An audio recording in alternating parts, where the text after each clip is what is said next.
साल विश्व जनसंख्या दिवस को खासकर युवा एसआईआर पर चुनाव आयोग को सुप्रीम कोर्ट से बड़ी राहत। वोटर लिस्ट रिवीजन जारी रहेगा। सुप्रीम कोर्ट ने कहा संवैधानिक संस्था के कामकाज पर रोक जरूरी नहीं। अब सुनवाई 28 अगस्त को होने वाली है। यह बहुत बड़ी खबर इस वक्त की आपको बता रहे हैं। वोटर लिस्ट रिवीजन जारी रहेगा, यह सुप्रीम कोर्ट की तरफ से अभी कहा गया है।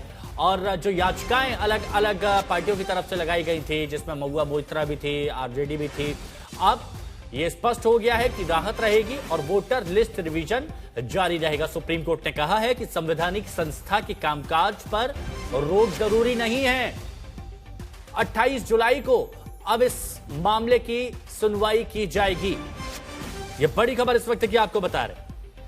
हाल ही के दिनों में इसको लेकर काफी हंगामा भी विपक्ष की तरफ से किया गया था। सड़कें जाम की गई थी, रेल को रोका गया था, एक रैली निकाली गई थी जिसकी अगुवाई राहुल गांधी, तेजस्वी यादव कर रहे थे। अलग अलग दल के नेताओं की तरफ से याचिकाएं सुप्रीम कोर्ट में लगाई गई थी, जिस पर आज सुनवाई हुई। बड़े बड़े वकीलों ने अपना पक्ष रखा, जिसमें अभिषेक मनु सिंघवी भी थे, कपिल सिब्बल भी थे और आयोग की तरफ से भी अपनी बात रखी गई। आधार, वोटर कार्ड, राशन कार्ड शामिल हों, यह भी सुप्रीम कोर्ट की तरफ से टिप्पणी की गई है। वोटर लिस्ट रिवीजन जारी रहेगा, यह बहुत बड़ी खबर इस वक्त की आपको बता रहे हैं। सुप्रीम कोर्ट की तरफ से एक खबर सामने आई है, जहां बिहार में वोटर लिस्ट को लेकर आयोग को, चुनाव आयोग को राहत मिली है और विपक्ष की तरफ से जो मांग की जा रही थी उनको झटका लगा है।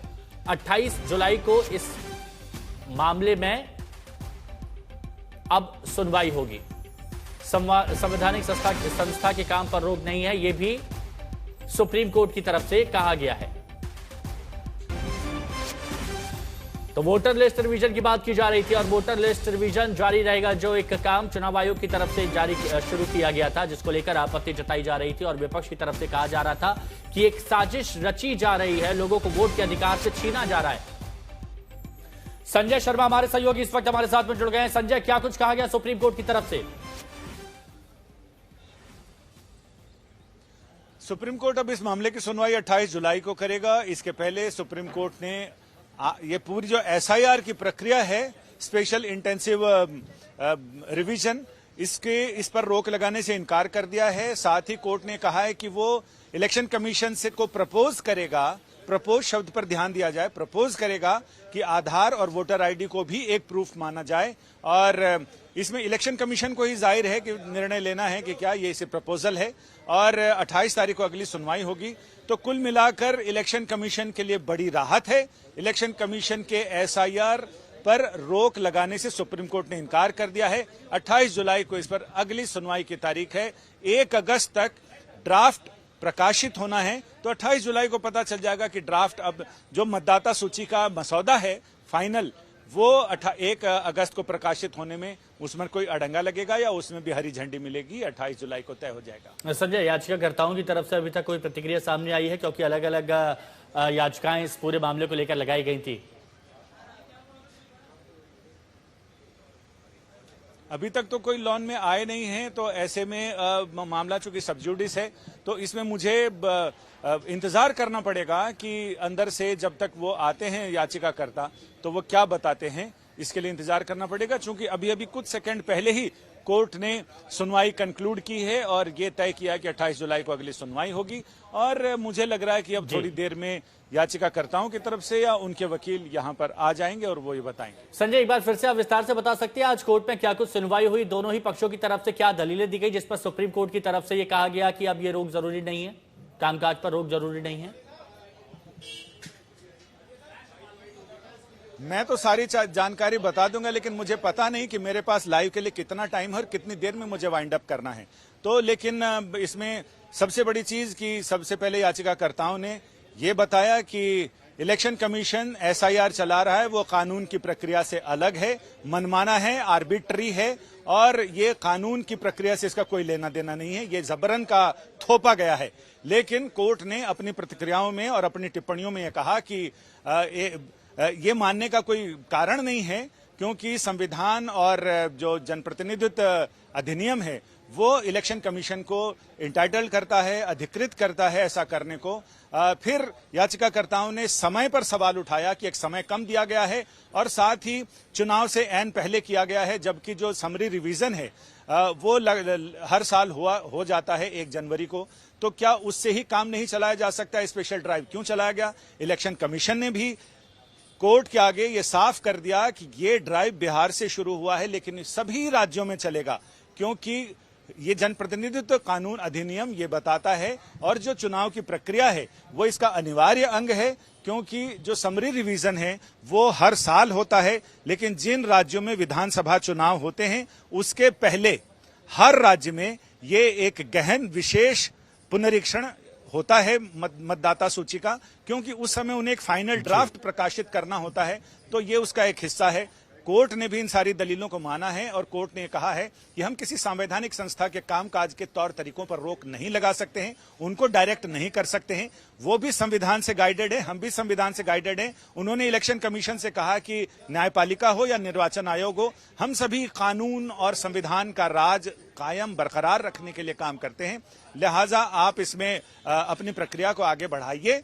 चूंकि इलेक्शन कमीशन ने कहा कि इसमें बाकी तमाम चीजें निर्देश आप दें, लेकिन इसे जो ड्राफ्ट है, मतदाता सूची का ड्राफ्ट है, उस पर रोक ना लगाएं। अगर उस पर आप रोक लगाएंगे तो उससे पूरी चुनावी प्रक्रिया टल जाएगी और आगे बढ़ जाएगी, जो कि संविधान किसी भी विधानसभा का जो 22 नवंबर तक का समय है बिहार विधानसभा का, उससे एक दिन भी आगे नहीं बढ़ाया जा सकता। उसके लिए बड़ी पेचीदा प्रक्रिया है, लिहाजा इसको अदालत ध्यान में रखे। और अदालत ने शायद इन तमाम चीजों को ध्यान में रखते हुए अपना सुझाव भी दिया है, अपना पेशकश भी की है और साथ ही SIR को आगे बढ़ाने के लिए उस पर कोई रोक लगाने से इनकार भी किया है। बिल्कुल संजय, इंपॉर्टेंट अगर कोई मुद्दा हो जनता से जुड़ा तो उस पर वक्त थोड़ा खिंच भी जाता है, इसलिए मैं आपसे जानना चाहूंगा, जब कोर्ट की तरफ से कहा जाता है कि Aadhaar card, ration card, voter card को शामिल किया जाए, ये टिप्पणी कितनी अहमियत रखती है? क्योंकि बहुत सारे लोग होते हैं जिनके पास कुछ दस्तावेजों की कमी रहती है और उनको अपना वोट भी देना है, क्योंकि उनको संविधान में अधिकार भी मिला है।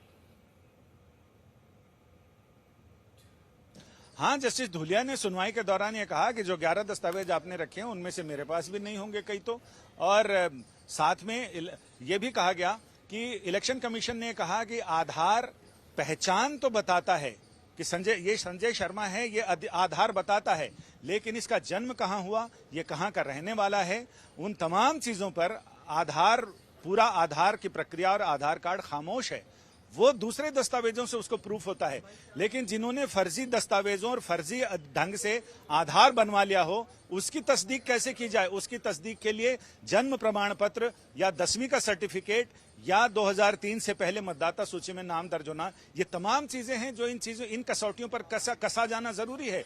वरना तो कोई भी आदमी बांग्लादेश और म्यांमार से भाग कर आ जाए और यहाँ फर्जी लोगों को रिश्वत देकर जिस तरह की चीजें चलती हैं आमतौर से, उसमें वो दस्तावेज बना ले और उसके बाद यहाँ का वोटर हो जाए, यहाँ की दशा और दिशा तय करने लग जाए, तो ये तो सच में दुर्भाग्यपूर्ण है। संजय, एक बात बताइए, क्योंकि आप कानूनी मामलों के बहुत जानकार हैं, कानूनी पहलुओं पर बात रखते हैं, लेकिन जिस तरह से ये मुद्दा पूरा बनाया गया, अब सुप्रीम कोर्ट 28 जुलाई को अगली सुनवाई करेगा, क्या यह माना जाए कि तब तक थोड़ा बहुत यह मामला शांत रह सकता है? विपक्ष जो हंगामा कर रहा था, अभी कुछ शांति दिखेगी? वो शांति हो या ना हो, लेकिन इलेक्शन कमीशन के लिए तो बड़ी शांति है, क्योंकि उसे अगले 25 तारीख तक ये सारी प्रक्रिया पूरी करनी है, जिसमें अभी भी उनके पास 15 दिन बचे हुए हैं। इलेक्शन कमीशन को पूरा भरोसा है कि वो तय समय सीमा से पहले SIR की प्रक्रिया को पूरा कर लेगा। कोर्ट में भी उन्होंने कहा है कि माय लॉर्ड, अगर एक भी योग्य वोटर छूटे तो आप हमें बताइएगा, फिर उस पर आप हमसे सवाल कीजिएगा। लेकिन तब तक कोर्ट ने कहा कि हमें आपके समय सीमा को लेकर थोड़ा अंदेशा है कि आप समय पर तय कर पाएंगे ना। उन्होंने कहा आप करने तो दीजिए, बाकी सारी चीजें आप अगस्त के 2 अगस्त को इसकी सुनवाई रख लीजिए, तब तक हम सारी प्रक्रिया पूरी कर लेंगे। लेकिन 28 जुलाई को सुनवाई है, और जिस तरह से इलेक्शन कमीशन में पूरी तेजी के साथ काम चल रहा है बिहार में, उसे देखते हुए मुझे लगता है कि 23 जुलाई से पहले तक ये सारी प्रक्रिया पूरी हो जाएगी। संजय, जैसे आपने बताया कि 25 जुलाई तक ये प्रक्रिया पूरी हो जाने की बात है, लेकिन 23 जुलाई तक हो जाएगी जिस तरह से काम चल रहा है। लेकिन 28 जुलाई जो अगली तारीख रखी गई है, आम नागरिकों के मन में ये सवाल होगा कि उस वक्त किन मुद्दों पर सुनवाई होगी, दोनों पक्षों की तरफ से क्या कहा जा सकता है, 28 तारीख को क्या देखने को मिल सकता है? 28 तारीख को देखने को ये मिल सकता है कि हो सकता है उससे पहले सुप्रीम कोर्ट के सजेशन के आधार पर जो सजेस्ट किया उन्होंने, उसके आधार पर 11 डॉक्यूमेंट्स के साथ साथ आधार और वोटर आईडी को भी शामिल कर लिया जाए। लेकिन मुझे लगता है कि कोई एक दस्तावेज पर्याप्त नहीं होगा। अगर आप आधार दिखाते हैं तो सिर्फ आधार दिखाने से आप वोटर लिस्ट में शामिल हो जाएंगे, इसकी गारंटी मुझे नहीं लगता कि आयोग देगा। उसके साथ आपको एक और प्रूफ देना पड़ेगा। आधार तो सिर्फ आपकी पहचान बताता है, लेकिन आप नागरिक हैं इस देश के और एलिजिबल नागरिक हैं, योग्य नागरिक हैं, उसके लिए आपको एक दूसरा प्रमाण पत्र जरूर देना पड़ेगा। वो चाहे 10वीं का 12वीं का सर्टिफिकेट हो या फिर जो 11 ड्राइविंग लाइसेंस और तमाम डॉक्यूमेंट्स है, 11 डॉक्यूमेंट्स की लिस्ट है, उसमें से भी कोई एक डॉक्यूमेंट शायद मांगा जा सकता है। सिर्फ वोटर आईडी या आधार, जिस पर पहले ही सवाल उठाए जा चुके हैं कि ये सीमांत इलाकों में, सीमांचल के इलाकों में इसका फर्जीवाड़ा बड़े पैमाने पर हुआ है। आंकड़ों के आधार पर भी इलेक्शन कमीशन ने तमाम चीजें साबित की हैं और बताया है कोर्ट को।